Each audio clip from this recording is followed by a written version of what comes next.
Bonjour ou bonsoir, c'est Pati Nzambe Queen P. Donc en fait, tout d'abord, je voulais remercier Dieu pour le souffle de vie. Je voulais remercier Dieu parce que malgré le fait que je ne suis pas exemplaire, j'ai conscience en fait qu'il est en train de m'utiliser. L'intelligence, l'inspiration vient de lui. Exemplarité. Vie peut-être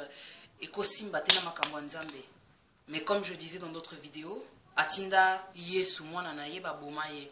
Dans Namukilonde Toza, à utiliser n'importe qui. Dieu va utiliser n'importe qui. S'il veut, il peut utiliser un clochard, il peut utiliser une prostituée, il peut utiliser un assassin, comme je disais. Il peut utiliser n'importe qui pour essayer de faire passer un message d'espoir, un message d'amour, un message pour qu'on puisse se rapprocher de lui. C'est très dur d'être proche de Dieu. Dans le monde dans lequel on vit, il y a tellement de tentations, il y a tellement de souffrances, il y a tellement de choses, de déceptions, de choses qu'on traverse qui des fois peuvent nous éloigner. Donc, voilà, Dieu va utiliser n'importe qui pour qu'on essaye de se rapprocher de lui. Moi, franchement, quand je regarde ma vie aujourd'hui, des fois, je me dis j'ai envie d'arrêter les vidéos parce que la vie que j'ai, elle n'est pas exemplaire. Le caractère que j'ai, d'un côté à moi, c'était que oh, boué, parce que j'ai beaucoup d'efforts à faire, j'ai beaucoup de choses à changer encore. Mais je comprends que Dieu est en train de m'utiliser pour essayer de donner de l'espoir aux gens. Donc, je vais continuer à parler, quoi. Ah, je vais continuer à parler, ça c'est clair, parce que je ne peux pas aller contre la volonté de Dieu. C'est-à-dire que chaque jour, je peux me décourager, mais chaque jour, il y aura peut-être une personne qui va me parler et me donner du courage. Chaque jour, à chaque heure, il y a toujours quelqu'un qui va me dire, Patricia, continue. Et peut-être que j'en suis au moment où j'ai peut-être envie de me désactiver de Facebook. J'ai peut-être envie de disparaître, quoi. Mais quand Dieu dit que non, le diable il est en train de te mentir, il est en train de te donner des idées négatives parce que tu n'as même pas idée de combien de gens tu es en train d'aider. Tu es en train d'aider. Non. Je suis plus que fière, quoi. Je suis touchée parce que je me rends compte qu'à travers les vidéos que je fais, c'est en train aussi de m'aider. Parce que j'ai ma soeur qui a regardé une des vidéos et qui m'a dit « Wow, Patricia, je ne savais pas que tu parlais comme ça. » Je lui ai dit « Moi aussi, je ne savais pas que je parlais comme ça. » C'est-à-dire que quand Dieu fait les choses, je peux passer une semaine, je ne regarde que mes vidéos. C'est pas que je suis devenue fanatique de moi, mais donc quand Dieu fait les choses, ça va, comment dire, ça dépasse notre pensée, quoi. Donc voilà, là j'ai 3 points à faire. Le premier sujet, ce sont un conseil que je vais donner aux femmes, que quand tu es enceinte, il vaut mieux garder en fait la chose secrète. Le deuxième point, ce sont les femmes qui se sont peut-être confiées par amour, mais comme on ne connaît pas le cœur des gens, les choses se sont retournées contre elles. Le deuxième point, ce sont les femmes qui gardent les enfants pour garder un homme. De la vidéo va être longue, préparez-vous. Je ne vais pas faire de dédicaces, parce que j'ai remarqué que les dédicaces causent certains conflits. Là, je parle de Dieu dans l'Oyenge Lekate. Mais là, je parle de Dieu, donc je vais mettre plus de respect, plus de concentration, plus de, comment dire, de professionnalisme quand je parle de Dieu. Donc, j'ai pas envie qu'on me prenne pour moins sérieuse, pour une chroniqueuse ou journaliste, parce que beaucoup de gens ont des idées négatives concernant les journalistes. Moi, journaliste était. J'ai toujours dit, je suis inspirée. Et j'ai compris en fait le don que Dieu a mis en moi, c'est le don de conseil. J'ai grandi vraiment avec cet esprit-là d'aider les gens, de conseiller les gens. Même ma mère, Nambeta à l'hôpital. Mère nanga lela, na ebisa ba vérité ou fala yoka. Mais j'étais jeune. Elle me disait, oh Patricia yo boy. Mais je suis désolée. Là où elle est, peut-être, paix à son âme, elle doit me donner raison, quoi. Je l'ai toujours dit, je l'ai toujours prévenu de ci, de ça. Mais c'est la vie. Donc, je sais ce qui est en moi. Je connais mes capacités, sans me vanter. C'est pas de la prétention. Mais c'est très important aussi de savoir ses qualités et ses défauts. Et d'être conscient du don qu'on a. Parce que dans la Bible, il y a des versets qui vous expliquent le don que les gens peuvent avoir, le don de discernement, le don, comment dire, de vérité, le don de prophétie. Il y a beaucoup de gens il y a beaucoup de dons que les gens ont. Moi, je connais mes dons. Je ne vais pas les citer là parce que les gens vont peut-être me considérer comme folle, mais je connais mes dons. Parmi tous les dons que j'ai, il y en a un en tout cas que je suis en train d'exploiter, c'est le don de conseil. Plus tard, à force de parler, à force comment dire, d'aider les gens, Dieu est en train de m'aider aussi. Dieu m'aidera aussi pour que je change aussi parce que j'ai aussi besoin de changer, je ne suis pas parfaite. Ça me fait un peu de la peine quand les gens regardent les vidéos et ils me posent des questions. Est-ce que toi tu es comme ça? Est-ce que toi tu es comme ci? Non. Ils disent, mais écoute, Jésus quand il est venu, il était parfait mais on ne l'a pas cru. Donc on ne va pas croire une personne comme moi. En plus Dieu il a pris la mauvaise personne, blague à part. Il a pris la mauvaise personne. La personne qui est là devant vous, elle a une vie, c'est dégâts quoi. Hein? Je ne vais pas non plus exagérer. J'avais une vie peut-être avant, mais j'ai diminué un peu le rythme de vie que j'avais, quoi. Je suis en train de changer. J'ai conscience que je suis en train de changer. Mais je n'ai pas de compte à rendre, en fait. Donc c'est pour ça que je ne peux pas vous dire quels sont mes défauts, quelle est ma vie. Ceux qui savent, ils savent. Ceux qui ne savent pas, en tout cas, je m'arrête là. C'est Dieu seul qui me jugera. Mais je ne suis pas parfaite. Je suis juste un être humain. J'ai fait une vidéo qui s'appelait Mieux s'assumer. Qui s'appelait Mieux, en fait, s'assumer pour mieux se faire accepter, tout simplement. J'assume qui je suis. Mais j'ai pas de compte à rendre parce que je sais que nous tous, on sera jugés, on n'est pas parfait. C'est vrai que je suis pas pasteur pour parler de Dieu, mais là, je suis désolée. J'ai été, comment dire, là, en ce moment, je suis un instrument. Je suis juste utilisée et j'en ai conscience. On ne croit ou on ne croit pas.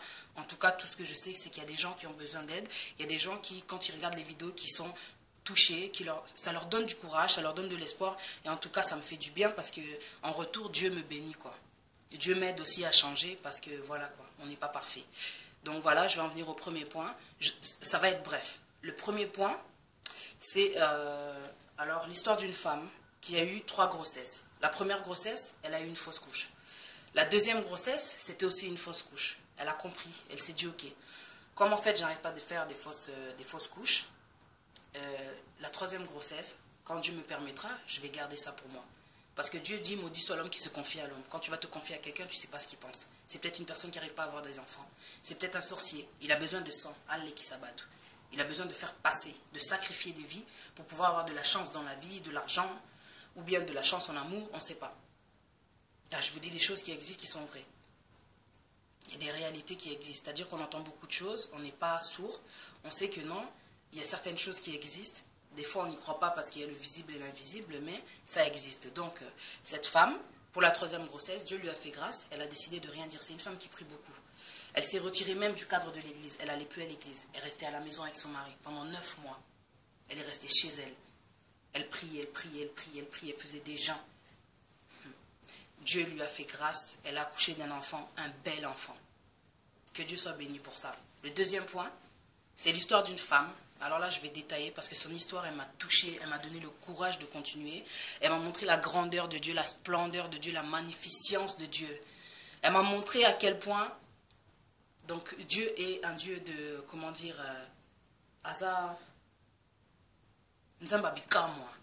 Donc, c'est un Dieu qui surprend, qui contredit. Alors, c'est une femme qui est née dans une famille de jumeaux, de triplés, dans leur sang, en fait. Ils ont ça, quoi. Ils font que des jumeaux, ils font que des triplés. Donc, j'imagine que c'est une armée, quoi. Ils sont beaucoup parce que déjà, depuis leur descendance, c'est que ça. Ils font que des jumeaux, que des triplés. C'est une personne qui a été élevée par ses grands-parents parce que la mère est d'une autre origine. Je ne vais pas citer le pays pour ne pas faire de polémique. Elle est d'une autre origine. La fille qui m'a raconté cette histoire, elle est d'origine congolaise et d'une autre origine aussi. C'est un autre pays, en dehors du Congo. Donc, cette fille m'a raconté son histoire. Ce sont ses grands-parents, en fait, qui l'ont élevée. La mère est en vie, mais, en fait, eux, quand ils sont nés, c'était des triplés. Quand ils sont nés, on a, comment dire, la famille de la mère, comme ils étaient d'une différente origine, ils ne voulaient pas de Congolais. Eux, ils voulaient seulement rester entre eux, parce que, malgré le fait qu'on soit tous des Africains, il y a des Africains qui sont racistes. Donc, en fait, comme c'était pas des, comment dire, ils n'étaient pas de la même origine, comme eux, en fait, c'était des enfants congolais, on leur a dit non. Écoutez, on ne veut pas de vous, vous laissez notre fille tranquille. Ils ont appelé les grands-parents. On veut que vous récupérez vos enfants. Nous, on veut rester entre nous. Notre fille aura des enfants avec un homme qui est de la même origine qu'elle. Ok, c'est passé, le temps passe, le temps passe, le temps passe, les enfants grandissent.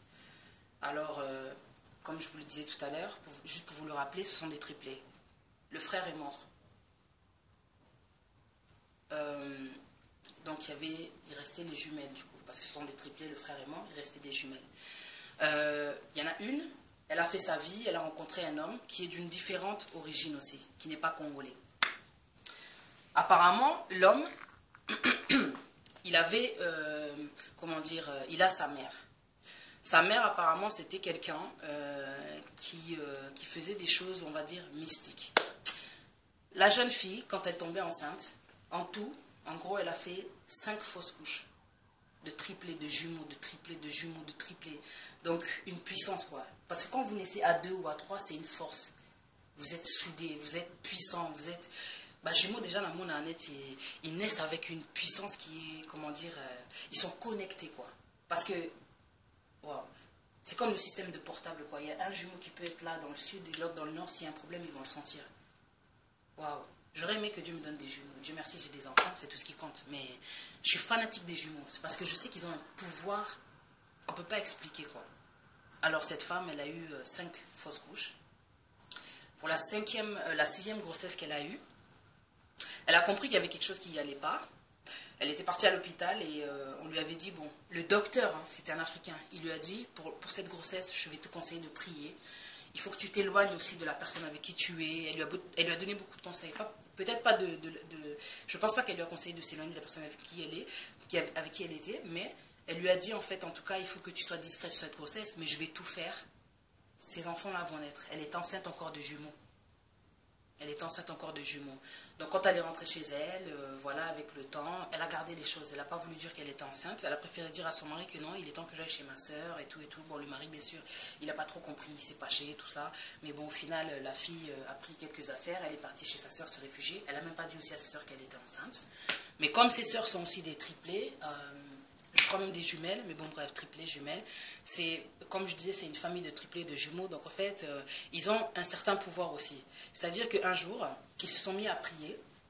Alors, les sœurs jumelles, elles ont eu un rêve, elles ont senti, pendant la prière, elles ont senti que leur sœur était enceinte, que la petite sœur était enceinte. Et elles lui ont dit, il y en a une des deux, elle lui a dit, mais tu es enceinte.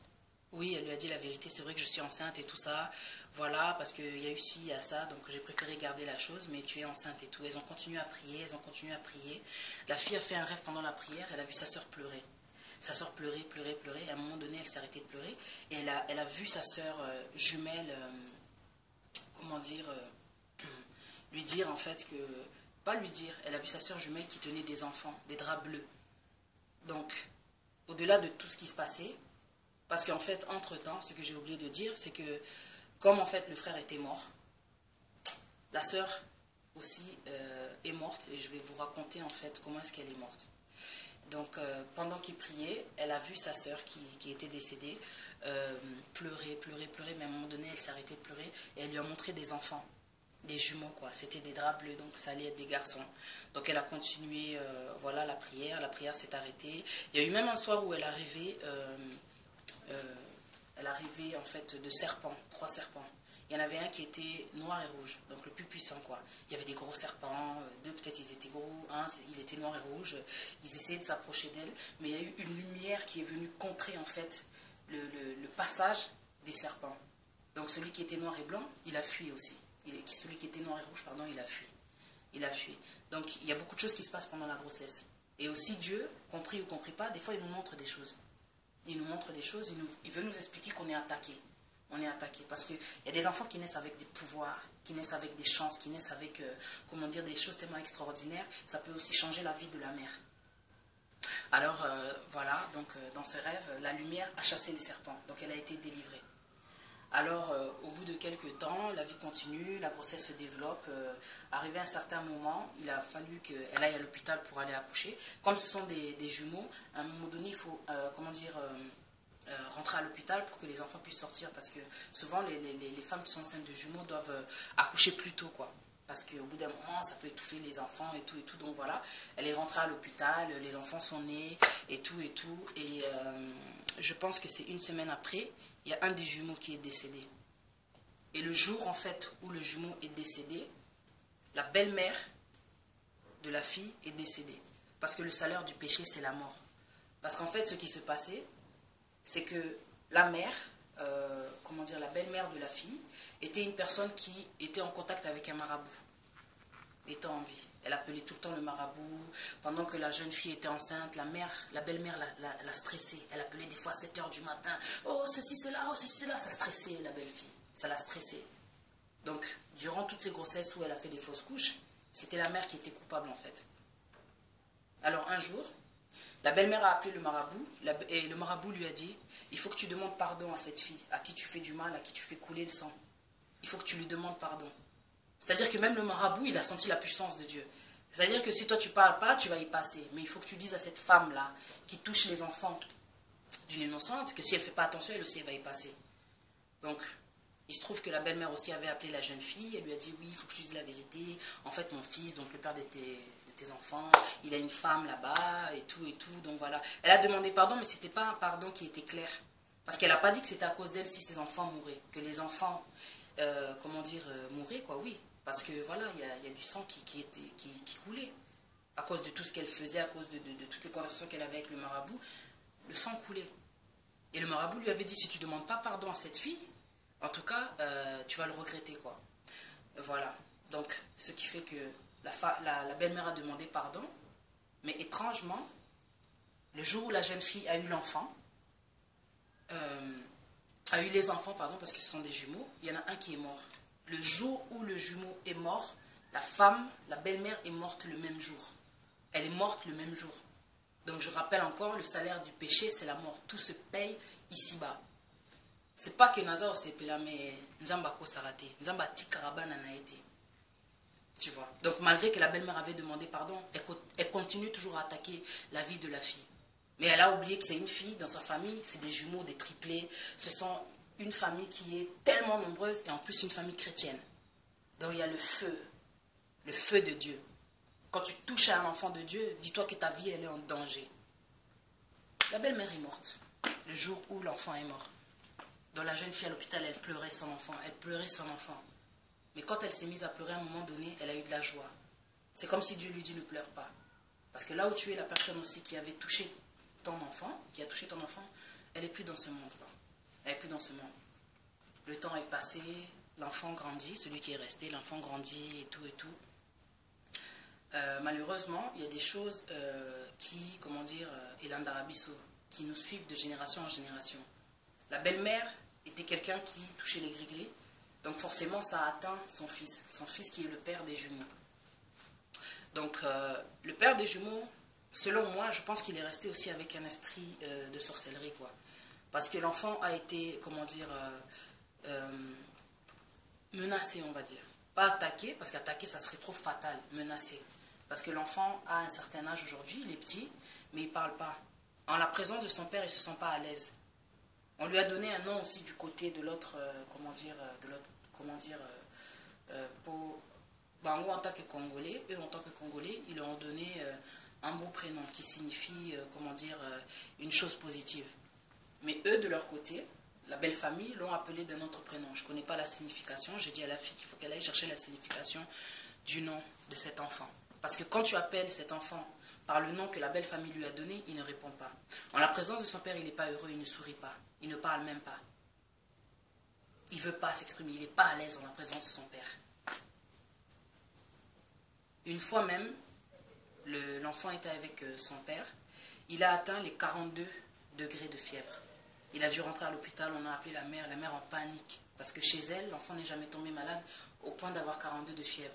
On l'a amené chez le docteur, les docteurs l'ont examiné, ils ont dit mais on ne comprend pas votre enfant, il n'a rien, on l'a examiné, mais d'où vient la fièvre? Il y a des choses quand les docteurs ne comprennent pas, il faut juste dire que c'est mystique. Mais c'est comme ça, quoi. Il y a des choses qui sont mystiques qu'eux-mêmes ne peuvent pas étudier parce qu'ils n'ont pas étudié la sorcellerie, ils ont juste étudié la médecine, ce qui fait qu'en fait, ils comprendront que ce qui est médical. Donc quand ça sort du cadre médical, Barosuka en fait, Basuka Anabango. L'enfant a fait 42 de fièvre. La femme a paniqué, elle s'est dit non, encore un enfant qui doit partir. Elle est partie à l'hôpital. Elle a vu son enfant. Elle a parlé avec les docteurs. Voilà, l'enfant n'a rien, ça s'est calmé, la fièvre est partie. Dès que la mère est rentrée dans l'hôpital, la fièvre est partie. Gloire à Dieu. Allez, la mère s'est éloignée de la chambre, elle est partie dans le couloir, elle a commencé à parler avec l'homme.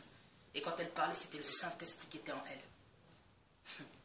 Elle a dit la vérité à l'homme, que tu as fait ça, enfin, que ta mère a fait ci, a fait ça, a fait ci, a fait ça. Vous n'aurez pas cet enfant-là. Vous n'aurez pas cet enfant-là, c'est impossible. Elle a beaucoup parlé, l'homme essayait de se défendre. Oh non, vous les Congolais, vous les Congolais. Nous, chez nous, il n'y a pas d'histoire de, de ci, de ça, de ci, de ça. Quand on prie, on prie. Il y a des gens, c'est vrai, qui prient, mais en dehors de ça, et tout et tout. Mais là, elle parlait de leur famille. Oh, peut-être dans votre famille, vous voulez toucher mon enfant, mais comment ça? Mon enfant, quand il est avec toi, il ne veut même pas parler. Il n'est pas à l'aise quand il est avec toi. Il fait des 40 degrés, il n'a jamais fait ça quand il est avec moi. La femme lui a parlé, elle a dit, si tu touches à mon enfant, vous allez voir. L'homme a commencé à mal le prendre. Comment ça, on va voir, hein? Vous voyez que vous les Congolais, hein? Non. Quand je dis vous allez voir, c'est le feu de Dieu. Avant, j'avais peur et tout. Mais aujourd'hui, j'ai conscience de la puissance de Dieu. Si vous touchez cet enfant, c'est le feu de Dieu que tu auras dans ta vie. Ta mère, avant qu'elle meure, elle m'a dit des vérités. Donc si toi, tu ne te confesses pas, ou alors si toi, tu ne reconnais pas, toi aussi, tu vas y passer. Tu finiras comme ta mère. Elle lui a dit tellement de choses. Elle ne se rendait même pas compte de ce qu'elle disait. C'est une femme infirmière qui est venue, une Congolaise, qui lui a dit, bon, il est temps que tu ailles t'occuper de ton enfant. Laisse seulement Dieu agir. Ok, elle a pris la femme à part, l'infirmière a pris la jeune fille à part, elle a commencé à lui dire, voilà, tu sais quand tu parlais, tu disais ci, tu disais ça. La jeune fille n'en revenait même pas. Ah bon, j'ai dit ça, bon, j'ai dit ça, oui, parce que quand le Saint-Esprit parle, là, c'est autre chose, quoi, c'est un autre niveau. Donc voilà, quoi. C'est une histoire qui m'a vraiment touchée et qui m'a donné le courage de témoigner. Il faut que vous fassiez attention quand vous êtes enceinte, de ne pas trop répéter. Parce que vous ne savez pas qui est-ce qui est autour de vous, vous ne savez pas ce que pensent les gens. C'est tellement précieux la vie. Mais il y a des gens qui jouent avec, qui prennent le sang pour faire des choses, comment dire, alors, pour leur propre intérêt, quoi. Donc voilà, ça c'était la première histoire. Le deuxième point, pardon. Le troisième point dont je voulais parler, ce sont les femmes qui gardent les enfants pour garder l'homme. Ce que je voulais juste dire, c'est que tu peux jouer sur les émotions de quelqu'un, mais tu ne changeras pas le destin d'une personne. S'il n'était pas destiné à rester avec toi, malgré l'enfant, il ne restera pas. Il ne restera pas. On ne garde pas un homme avec un enfant. Je l'ai déjà dit dans une autre vidéo, donc je ne vais pas trop détailler là-dessus, quoi. On ne garde pas un enfant, un homme avec un enfant. Donc il faut savoir que, faut reconnaître que des fois, donc il vaut mieux savoir se séparer dans un, comment dire, bon, ainsi va la vie, quoi. Quand c'est fini, on ne force pas les choses, quoi. Parce que déjà, la personne peut rester, mais au bout d'un moment, si elle te quitte, c'est toi qui vas être perdante, quoi. Tu es gagnante parce que tu as eu un enfant. C'est vrai qu'avoir un enfant, c'est une bénédiction. Il y a beaucoup de femmes qui n'arrivent pas à avoir des enfants. Donc réjouis-toi d'avoir eu un enfant. Mais ne pleure pas parce que tu as perdu un homme, quoi. Parce que tu ne sais pas si cet homme-là, c'était l'homme de ta vie. Hein? Je rappelle encore une fois, j'adore cette phrase. Des âmes sœurs sont faites pour se rencontrer. Donc tu rencontreras l'homme avec qui tu aurais dû faire des enfants, mais toi tu as pris donc ce pouvoir-là que Dieu t'a donné, cette grâce-là que Dieu t'a donnée, et tu as forcé les choses. Et tu te retrouves toute seule avec l'enfant. Après l'enfant, quand il grandit, tu commences à lui mettre des pressions, tu commences à lui mettre des pressions, tu commences à mettre ta colère sur l'enfant, alors que l'enfant n'a rien demandé. Hein. L'enfant n'a rien demandé. Déjà à la base, peut-être que vous n'étiez pas mariés, mais tu as voulu quand même faire un enfant parce que tu étais amoureuse et tout. Non, il faut être sage. Il faut réfléchir avant d'agir. La personne qui vous parle là, c'est une personne qui a fait beaucoup d'erreurs. Mais perso, les enfants que j'ai eus, je ne les ai pas eus pour garder la personne, quoi. La preuve en est aujourd'hui, je suis avec mes enfants et tout tranquille, quoi. La vie est belle, quoi. Malgré tout, je profite de tout ce que Dieu me donne, de mes enfants, tu vois. J'ai quelqu'un, mais c'est pas le père de mes enfants, quoi. Donc, vie est sous karaté, quoi. C'est-à-dire que tant que tu es en vie, il y a de l'espoir. C'est pas parce que ça n'a pas marché avec l'homme avec qui tu étais, il faut que tu tombes enceinte de lui. On ne force pas les choses, on ne force pas le destin. Un homme peut rester avec toi parce qu'il a pitié, il se dit non, elle est enceinte de moi, mais tôt ou tard, il va partir. Il peut même te tromper parce qu'il sait que c'est pas toi, il n'a pas de sentiments, il a peut-être plus de sentiments pour toi. La vérité, elle est dure à accepter. Mais il faut savoir se résoudre au fait que voilà, il y a des choses qui ne sont pas destinées à exister. C'était peut-être pas pour toi, quoi. Donc voilà, là j'en viens au quatrième point. C'est ma propre histoire. Moi-même, quand je suis tombée enceinte, j'étais quelqu'un, comment dire, ouais, qui disait les choses, quoi. Donc, pour ma première grossesse, j'en ai parlé. Dieu merci, j'ai gardé mon enfant on va dire, jusqu'aux 9 mois. Aux 9 mois, et elle a même dépassé les 9 mois, elle voulait rester jusqu'à 10 mois, la petite, dans mon ventre. Donc, voilà, elle est restée jusqu'aux presque 10 mois et tout. On est rentré à l'hôpital, tout s'est bien passé, tout ça, tac. Au moment de, comment dire, ils ont dû déclencher l'accouchement. On m'a fait des piqûres pour que l'enfant puisse sortir parce qu'elle était trop tranquille dans le ventre. Moi, j'étais fatiguée. Tac, ils ont déclenché l'accouchement. Tellement le corps, des fois, bon, par rapport au caractère que tu as, il réagit aussi en fonction de ce que tu es. Trop nerveuse. Mon col ne voulait pas s'ouvrir, donc le col s'est arrêté à 8 cm. L'enfant, pour qu'il sorte, c'était difficile. La petite est forcée pour sortir, elle essayait de sortir, mais c'était impossible pour elle de sortir. Donc elle a commencé à se fatiguer, elle a commencé à faire de la fièvre, tout ça, ça s'est compliqué. J'ai été en, comment dire, en salle d'urgence. Voilà, on m'a fait une césarienne, l'enfant est sorti et tout, gloire à Dieu, ça s'est bien passé. Mais j'ai passé en salle d'urgence, je sais pas, plus de 10 heures. C'était compliqué, quoi. Il y a eu des complications, mais heureusement, les bases trop mystique. On m'a fait une anesthésie, mais j'étais toujours consciente, quoi. C'est-à-dire que je sentais ce qui se passait. C'est mystique. Comme ça, on comprenait la médecine. Voilà, on m'a fait une piqûre pour pas que je sente la douleur, mais j'étais réveillée. Je sentais tout ce qu'il faisait en moi. Quand j'ai vu mon enfant sortir, je sentais qu'il y a mon corps déplacé, ça l'a trop bizarre. Mais Dieu merci, ça s'est bien passé. C'était pas compliqué, mais pour mon fils, que j'ai appelé Melvin Emmanuel, Emmanuel donc qui signifie le nom de Dieu, et Melvin aussi c'est un nom puissant. C'est le nom d'un chef en fait, que quand il dit quelque chose, ça se réalise. En fait, c'est un nom aussi d'une personne qui se respecte et qui respecte aussi les autres. Donc je l'ai appelé Melvin Emmanuel. En tout cas, je remercie Dieu.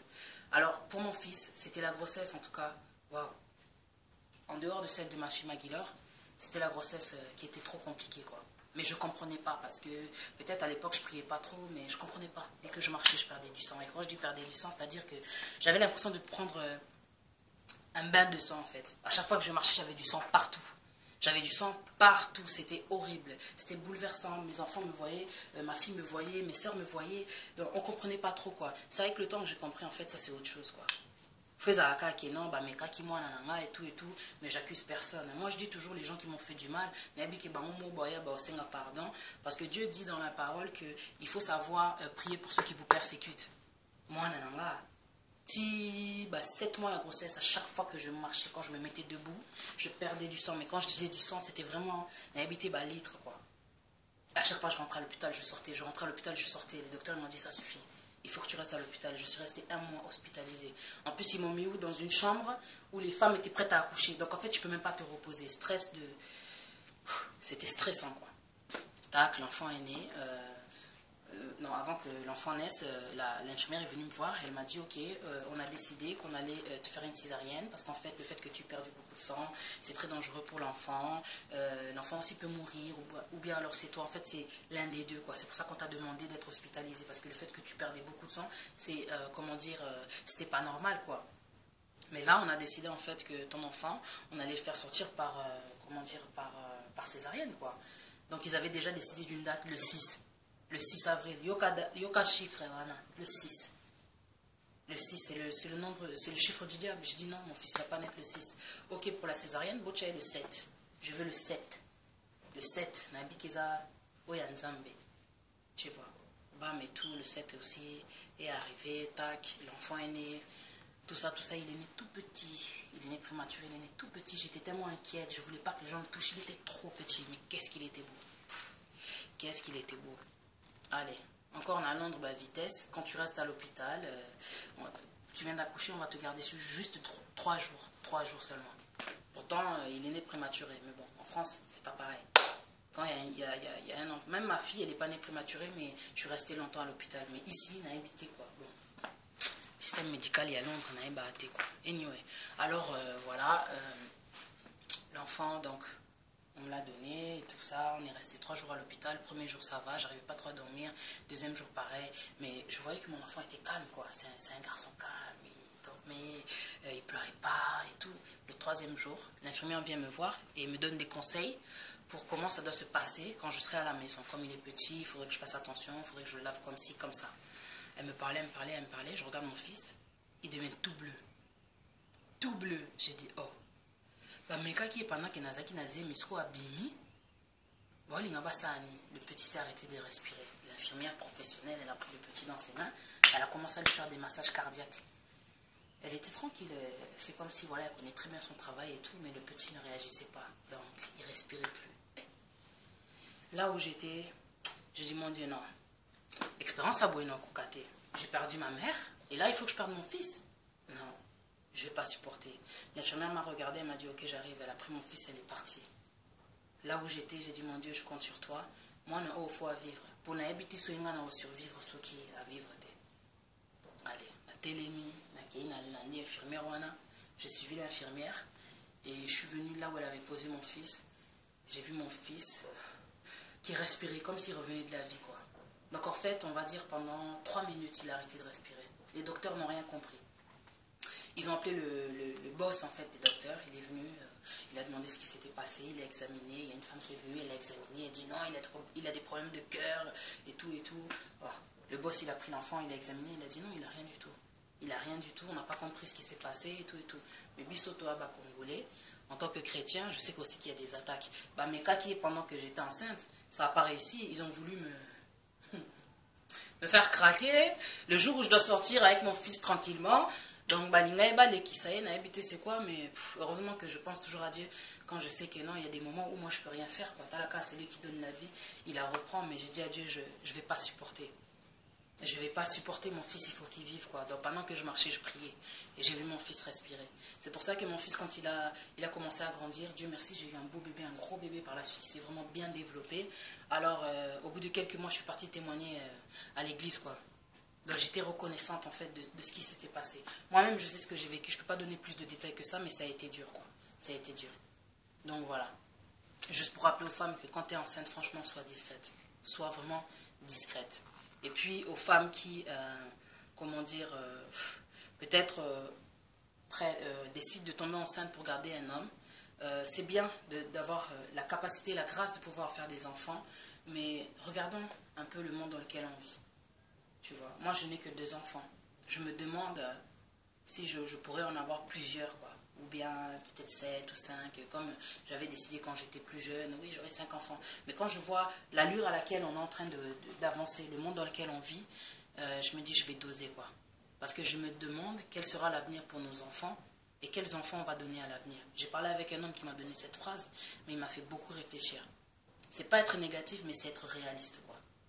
Le monde dans lequel on vit, quand je vois Satan à ce qu'il est en train de faire dans les esprits des gens, comment est-ce que le monde peut être mauvais, comment les choses sont en train d'évoluer, waouh, je sais pas quoi. Je vais, comment dire, réfléchir au nombre d'enfants que je vais avoir, quoi. Parce que tôt ou tard, il faudra mourir. On va tous partir, donc dans quel monde je laisse mes enfants, quoi. Donc voilà. Moi, tout ce que je voulais dire, c'est un verset sur lequel je suis tombée ce matin. C'était juste parce que à un moment donné, j'ai été découragée. Je voulais arrêter les vidéos, je voulais désactiver mon Facebook et tout, parce que je me disais qu'il faut que je me concentre sur ce que je dois faire, enfin, il faut que je me concentre sur ma vie, quoi. Mais Dieu, il m'a dit, il faut que tu continues à parler. Donc il m'a donné un verset qui me dit, le Seigneur, l'Éternel, m'a donné une langue exercée pour que je sache soutenir par la parole celui qui est abattu. Il éveille chaque matin, il éveille mon oreille, pour que j'écoute comme écoutent des disciples. Le Seigneur l'Éternel m'a ouvert l'oreille et je n'ai point résisté, je ne me suis point retiré en arrière. Donc c'est juste pour rappeler aux gens que je ne vais pas lâcher l'affaire. Je vais continuer à parler parce qu'il y a beaucoup de gens qui ont besoin d'entendre la parole, qui ont besoin d'entendre l'espoir. Pas forcément la parole parce que moi je ne connais pas tous les versets qu'il y a dans la Bible, je ne connais pas la Bible de Genèse jusqu'à l'Apocalypse, mais je vais continuer à parler. Parce qu'à chaque fois que j'ouvre la Bible, Dieu m'encourage. Et voilà, je voulais le remercier parce que c'est lui qui m'a donné l'intelligence, qui m'a donné l'inspiration, c'est pas les gens. Parce que je sais qu'il y a des gens qui pensent que le jour où j'étais chez moi, que j'ai eu l'idée de faire la vidéo sur mon canapé, j'étais en ligne avec ma soeur, il n'y a personne d'autre qui m'a donné cette idée. En tout cas, je suis fière de dire que l'idée, elle vient de moi, mais l'intelligence et l'inspiration vient de Dieu. Moi, je ne peux pas me gonfler, me vanter que non. Naza humble. Inspiration plutôt idée outil pananga mais idée mais inspiration na intelligence et outil panaye et tous les versets et outil na katia Bible tout simplement quoi. Naza nanga exceptionnalité. Mais la personne qui m'a donné l'idée du premier sujet, c'est ma soeur. Il y a des gens qui m'inspirent à travers leurs expériences, à travers peut-être oui je peux regarder une vidéo de quelqu'un, tiens elle a dit une phrase, je vais la développer. Mais idée, il y a quoi ça là-bas vidéo et outil pananga. C'est tout ce que je voulais rappeler. Donc, encore une fois, quoi, que chacun reste à sa place, quoi, ça sera bien. Donc voilà, merci beaucoup. C'est Patia Nzambi Queen Pi. À bientôt.